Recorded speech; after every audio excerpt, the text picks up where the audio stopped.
BBA, BCA, BCom computer కోర్సులో 100% placement లభించే ఏకైక degree college కూకట్పల్లిలోని I3 degree college 8367215215. Andhra Pradesh రాజధాని అమరావతిలో ట్రంక్ ఇన్ఫ్రాస్ట్రక్చర్ డెవలప్మెంట్ పైన ఏపీ సర్కార్ స్పెషల్ ఫోకస్ పెట్టింది. ముఖ్యంగా ఇప్పుడు ఆల్రెడీ అమరావతి పరిధిలోకి వచ్చేటువంటి ప్రాంతంలో ఉన్న గ్రామాలకి మౌలిక వసతుల కల్పనకు సంబంధించినటువంటి లేఅవుట్ డెవలప్మెంట్ ప్రోగ్రామ్ని మరింత స్పీడప్ చేసింది ఏపీసీఆర్డీఏ. ఈ దిశగా పెనుమాక గ్రామానికి సంబంధించినటువంటి LPS layout development notification release చేసింది. ఈ నెల అంటే ఫిబ్రవరి 2వ తేదీన రిలీజ్ చేసింది. ఈ నెలాఖరు వరకు దీనికి సమయం ఉందంటే మొత్తం 30 రోజులు గడువు ఇచ్చింది.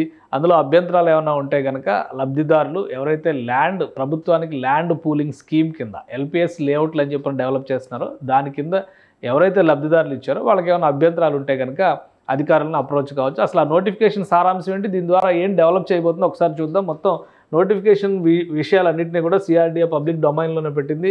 ఆసక్తి ఉన్న వాళ్ళు వీటిని పరిశీలించి చూడొచ్చు. ఇది భూ సమీకరణ పథకం ముసాయిదా ప్రకటనకు సంబంధించినటువంటి ఫామ్ 9.20 దీన్ని మెన్షన్ చేశారు. ఇందులో 2-3 అంశాలు ఉన్నాయి. ఒకటి ఏంటంటే ల్యాండ్స్ డెవలప్మెంట్కి సంబంధించినటువంటి విషయం. ఎక్కడైనా కానీ ల్యాండ్ డెవలప్మెంట్ అనేసరికి ఫస్ట్ మనకు వచ్చేది వాటర్ సప్లై, రోడ్ ఇన్ఫ్రాస్ట్రక్చరు, అలానే ఇప్పుడు గ్యాస్ పైప్ లైన్తో సహా మొత్తం కూడా ఇంటిగ్రేటెడ్ లైన్స్ వెళ్ళాలని చెప్పని ఏపీ ప్రభుత్వం మాస్టర్ ప్లాన్లో దీనిలో పొందుపరిచారు. కాబట్టి దాని ప్రకారం చూస్తే ఇందులో ఉన్నటువంటి అభ్యంతరాల పైన క్లియర్గా అనుమానాలు ఏమైనా ఉంటే కనుక తెలియజెప్పే విధంగా ఫిబ్రవరి 2వ తేదీన మొత్తం 1106 సెంట్ల భూమికి సంబంధించి ఇది భూ సమీకరణ కింద తీసుకున్నటువంటి విస్తీర్ణం. ఇది పెనుమాక గ్రామం. అంటే పెనుమాక చాలా కీలకమైనటువంటి గ్రామం.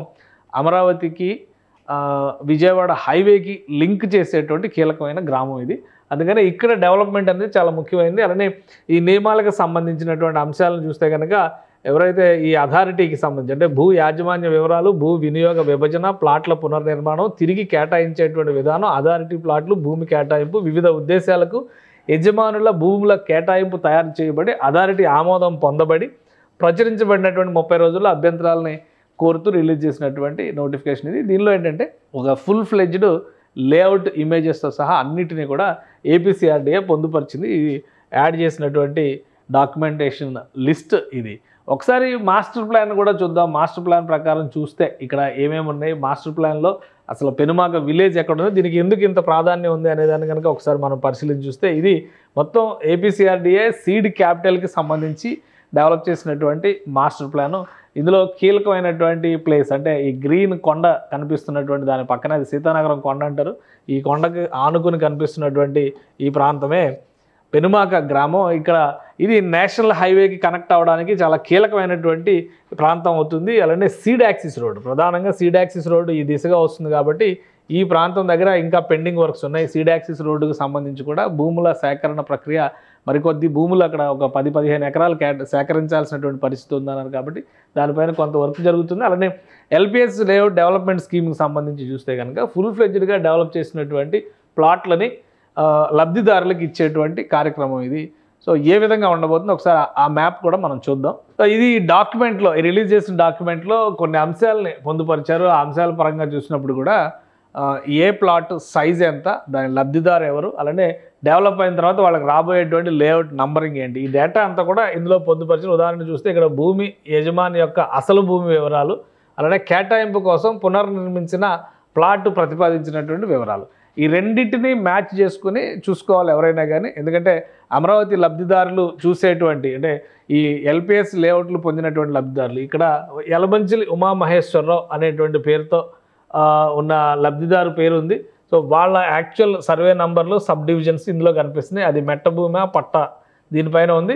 మిగతా వివరాలు ఇప్పుడు ఎన్ని చదరపు గజాలు డెవలప్మెంట్ అయిన తర్వాత వస్తున్నది, అలానే ఇక్కడ ప్లాట్ నంబర్ ఎంత కేటాయించబోతున్నారు. ఎందుకంటే ప్లాట్ నంబరింగే ముఖ్యం. మనం లేఅవుట్ చేసినాక ఎలా చూస్తామో ఇందులో కూడా అలానే వెరిఫై చేసుకోవాల్సినటువంటి అవసరం ఉంటుంది. సో ఇందాక చూసినటువంటి మ్యాప్లో ఒక క్లారిటీ ఉంది. ఇది ఇంకొంత జూమ్ చేసి చూస్తే కనుక పెనుమాక గ్రామానికి సంబంధించినటువంటి ఈ బ్లాక్ మొత్తానికి సంబంధించినటువంటి లేఅవుట్ అంటే పెనుమాక మండల ఆ ప్రాంతంలో ఉండేటువంటి నివాసం ఉన్నటువంటి నివాస సముదాయాలన్నింటినీ కూడా ఇలా లేఅవుట్ రూపంలో డెవలప్ చేయబోతున్నారు. ఎందుకంటే రహదారి వ్యవస్థ నిర్మాణానికి సంబంధించి మనం గతంలో కూడా అనుకున్నాం, అమరావతిలో రహదారి వ్యవస్థ నిర్మాణానికి సంబంధించి ప్రతి రోడ్డుని కూడా ఇలా స్క్వేర్స్ టైప్లో డిజైన్ చేశారు.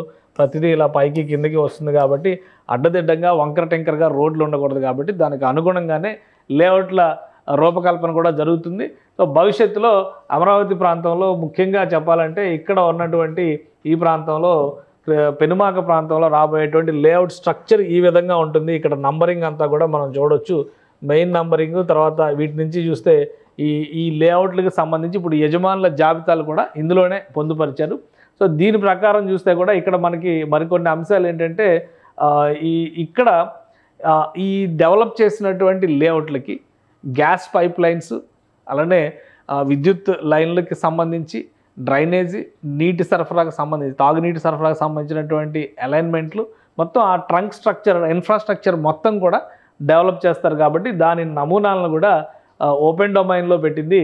ఇవన్నీ కూడా ఎల్పిఎస్ ల్యాండ్ ఎలొకేషన్ జరిగిన తర్వాత ఉండేటువంటి పరిణామాలు. ఈ బ్లూ కలర్ అంతా కూడా వాటర్కి సంబంధించి అంటే కాలువలు వరద నీటి నిర్వహణ ఏ విధంగా జరగబోతుంది. సో ఆ క్రమంలో ఈ బ్లాక్ మార్క్ ఉన్నవన్నీ కూడా రహదారులు ఈ విధంగా డెవలప్ కాబోతాయి. ఇప్పటివరకు వంకర టెంకర్గా ఉన్నటువంటి రహదారులన్నింటినీ కూడా స్ట్రైట్ చేసి ఒక పర్ఫెక్ట్ లేఅవుట్ కింద దీన్ని మార్చబోతున్నారు. వాళ్ళకి ఇచ్చినటువంటి స్థలాలకు తగ్గట్టుగా ఎంత స్థలం ఎంత కేటాయించాలి, ఇప్పుడు ప్రస్తుతం ఉన్నటువంటి బ్లాక్స్ ప్రకారం చూస్తే కనుక ఇలా కనిపిస్తుంది. దీన్నంతా కూడా ఇప్పుడు ఒక స్ట్రక్చర్డ్ లేఅవుట్గా మార్చబోతున్నారు ఏపీసీఆర్డీఏ అధికారులు. దీనికి సంబంధించి 30 రోజుల సమయాన్ని ఇచ్చారు. 30 రోజుల తర్వాత ఎలాంటి అభ్యంతరాలు ఉన్నా కానీ అమరావతి ప్రాంతంలో అంటే ముఖ్యంగా పెనుమాక ప్రాంతంలో ఉన్నటువంటి లబ్ధిదారులు ఎల్పిఎస్ లేఅవుట్ లబ్ధిదారులు ఫిర్యాదు చేయొచ్చు. దాన్ని పరిశీలించి అధికారులు తగిన చర్యలు తీసుకుంటారు. ప్లస్ ఈ టైం కంప్లీట్ అయిన తర్వాత అమరావతి ప్రాంతంలో అంటే ఇన్ఫ్రాస్ట్రక్చర్ డెవలప్మెంట్ అనేది మొదలైపోతుంది. వీలైనంత వేగంగా ఈ డెవలప్మెంట్ను ప్యాకేజ్ రూపంలో డెవలప్ చేసే విధంగా అమరావతిలో అధికారులు ఏర్పాట్లు చేస్తున్నారు. సో ఫస్ట్ ప్యాకేజ్ అంటే ఒకటి ప్రభుత్వ భవనాల నిర్మాణాల పరంగా ఒకవైపు నడిస్తే నివాస సముదాయానికి సంబంధించి, ఎందుకంటే టోటల్ లేఅవుట్లోనే కమర్షియల్ జోన్స్, రెసిడెన్షియల్ జోన్స్ వీటన్నిటిని కూడా సపరేట్గా డెవలప్ చేయాలనేటువంటి ప్రతిపాదన మాస్టర్ ప్లాన్లో పొందుపరిచారు. కాబట్టి ఇప్పుడు రెసిడెన్షియల్ ఏరియాలకు సంబంధించినటువంటి ప్రణాళికను కూడా అమలు చేసే ప్రయత్నాల్లో అధికార యంత్రాంగం తలమునకలై ఉంది.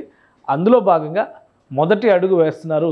పెనుమాక గ్రామం నుంచి రేపు సీడ్ యాక్సిస్ రోడ్డు నిర్మాణానికి కావాల్సినటువంటి భూముల సేకరణ కూడా ఈ పరిసర ప్రాంతాల నుంచే చేయాల్సి ఉంటుంది. ఎందుకంటే సీడ్ యాక్సిస్ రోడ్డుని మెయిన్ రోడ్డుకి అంటే నేషనల్ హైవే 45కి కనెక్ట్ చేయాలంటే కనుక మధ్యలో నిర్మాణం జరగాల్సినటువంటి భూముల సేకరణ కూడా పెనుమాక మండల పరిధిలోకి ఆ గ్రామ పరిధిలోకి వచ్చేటువంటి భూములే ఉన్నాయి. కాబట్టి ఇక్కడ ఎల్పిఎస్ లేఅవుట్ డెవలప్మెంట్కి సంబంధించినటువంటి యాక్టివిటీని మొదటి దఫాగా సిఆర్డీఏ చేపట్టింది.